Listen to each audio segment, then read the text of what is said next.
So let's excuse me. Well, I can just wing this. So nonprofits. The district is chock full of nonprofits. I don't think I have to say too much more than that. We need to get as much money as we can get out of them as possible so they can pay their fair share. I believe Dan starts this. Thanks, Chris. Obviously, to many people in the room, one of the top issues, and I want to make 3 clear points on it.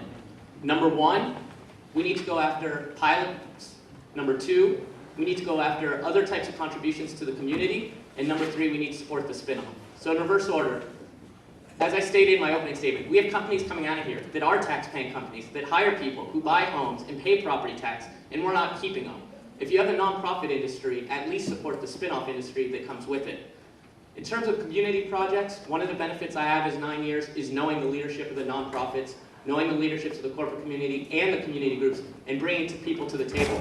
In the last month, I brought in $10,000 from a nonprofit to fund a new lighting project on Walnut Street, and $20,000 to help a local nonprofit stay in the city by covering relocation costs. That's important money tucked directly into our community. But we can't lose the bigger sight, and that is everyone pays the fair share. And again, I will say, this is not Pittsburgh's problem. Go to Meadville and ask them. Go to Erie and ask them about Gannon. Go to Washington and ask about W&J. I've traveled the state as part of the Pennsylvania League of Cities and Municipalities because it's every municipality's problem. And in Indiana, where I just was, they said, you know what we have, Dan? Republicans.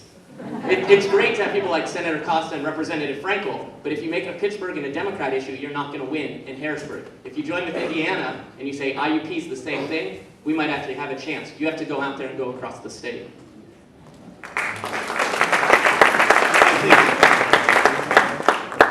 I think there's 2 issues that demand sort of very innovative solutions and ideas, and those are the funding the pension and working with the nonprofit, the tax-exempt properties.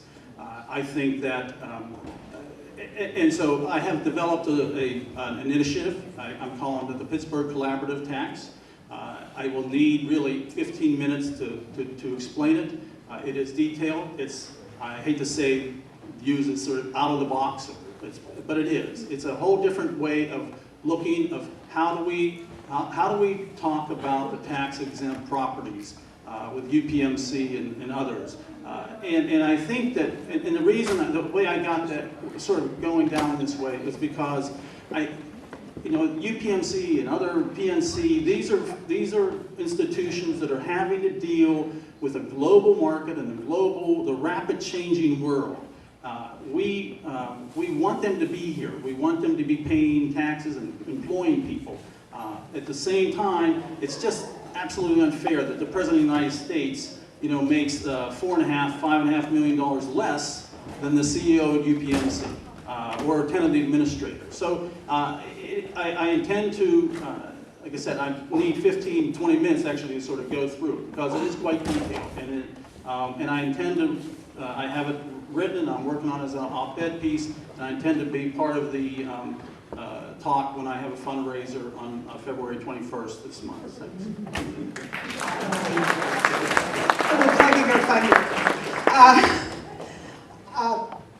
Again, this is an issue that we need to tackle head on.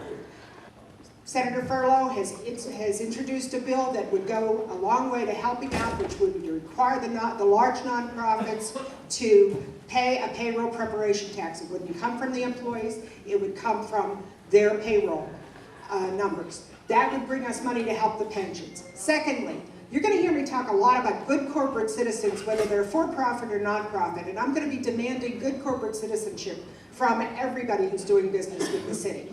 That means not only that they pay their fair share, it also means they pay their people a living wage, they allow them to unionize, and they support the community.